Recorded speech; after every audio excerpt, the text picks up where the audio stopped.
Organic fuels, we started it in the year 2017. And basically what we were trying to see is whether we can make organic fertilizer from food waste. So basically 2017 and 2018, we did not do a lot of production per se, because what we were doing is trying to produce a fertilizer that can have a positive impact to the farmer and also try to improve the soil health. So we were mostly doing, those 2 years we were mostly doing research. Then come 2019, we got a lot of positive feedbacks from the farmers on our product. And that is when we started production, though still small, but we were able to move from at least 1 ton to 2 tons in a day. So we were able to produce between 40 bags and 50 bags in a day. And from that, we have continued to grow because the demand of the fertilizer has been very positive. And also the growth has been also because of the availability of the raw material. One thing is that we are using food waste to do the composting, and food waste is basically increasing the market with the increase in population. And this has given us an impetus to do much because the availability of the raw material, but also positive reception of the product by the farmers. So both of them has played a big part, especially reception, because these farmers are basically our customers. So from there we have continued to grow, both in terms of volume of the waste collected and the fertilizer produced. On average in a day we are able to produce between 10 tons to 15 tons of fertilizer. And on the other side we are able to collect between 30 tons and 20 tons of waste. So in a day we reach between 20 tons of waste to 30 tons of waste daily. So you can see we are increasing the amount collected and also the fertilizer produced.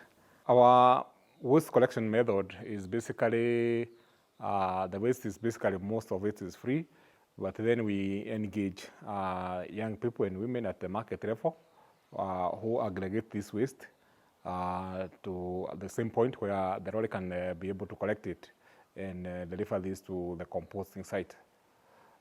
So basically we do not pay for the waste per se, but then we pay for the transport of the cost and the cost of collection. Once the waste is delivered to the composting site, it is sorted, because you see it will come with a lot of plastic, a lot of other material which are biodegradable. So basically the first stage is sorting out, and the waste that is sorted, like bottles, are sold to the people who do the plastic recovery. And for us, we are interested with the compost. So this compost is shredded and it's introduced into the withdrawal system of composting.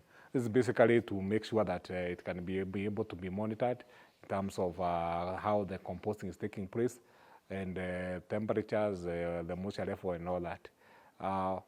It will take between 1 month and 3 months at the first composting site, and after that we transfer it to here, the final stage, where it will take between another 1 or 2 months to fully compost and get the final granules.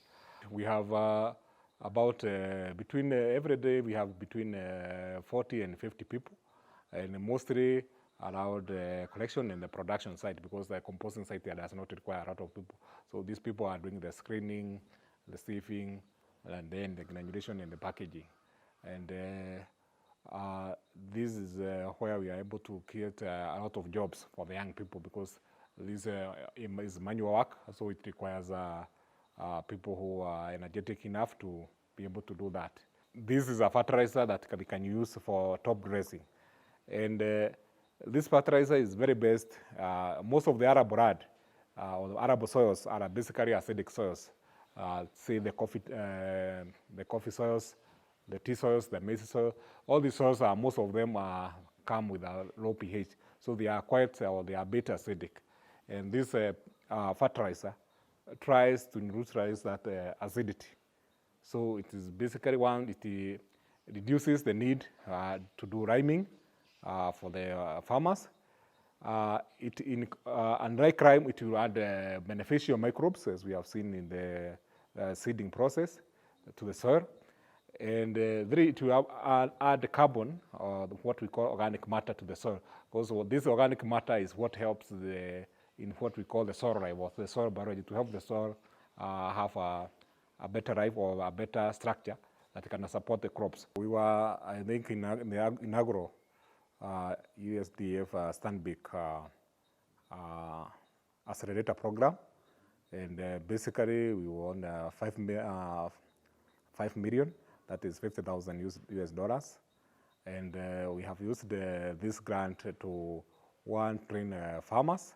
We have trained almost 10,000 farmers, and this has helped to create a very huge demand, or the sustained demand for our product. In fact, it is one of the reasons we have been able to expand rapidly over the period. But beyond that, we can see the construction.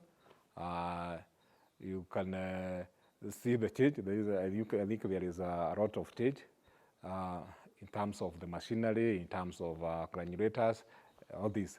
And I think this has increased our capacity again to produce. So we have been able to increase employment of the people that we have, increase production, and also have a kind of, we are sustainably now producing for the farmers. So the farmers can even make their own and rely on us that will be able to supply. So I think the grant has also helped us increasing the capacity. I think when we got this grant, we're getting like 5 tons of waste in a day. Now we are at 20 tons of waste in a day. So it has increased the capacity of waste we are collecting. And this again, environmentally, it is improving, making the environment more cleaner. And the amount of waste recycled increases. So we feel that it is a very positive grant to us. It has built our capacity. It has helped us to develop a business plan and all that, and be able now to be what we can call ourselves investor ready. So we are now very ready for investors who can be able to invest in us and expand the business. We have also developed a great partnership with cooperative societies, which we have gone to and entered into MOUs for training and supplying of the farmers. We have also good partnership with the NGOs supporting agroecology or organic farming, and here we partner with them to train the farmers and also to supply them with the product. Other partnership are with the county government, for example, which again would want us to expand this to be bigger, to be able to uptake more waste. Yeah, we have partnerships with the running institutions. We talk of Uganda University, we have JKUAT, we have KU, and all these universities want us to partner with us to undertake more research on, especially on the soil health, soil fertility management, that is using this organic fertilizer, and also on the waste management, how these can be incorporated in the waste management and how the waste can be managed better. So we have had a very good partnership, we can say, so far, and we're still seeking other partners who are supporting environmental, conservation agriculture, or agroecology.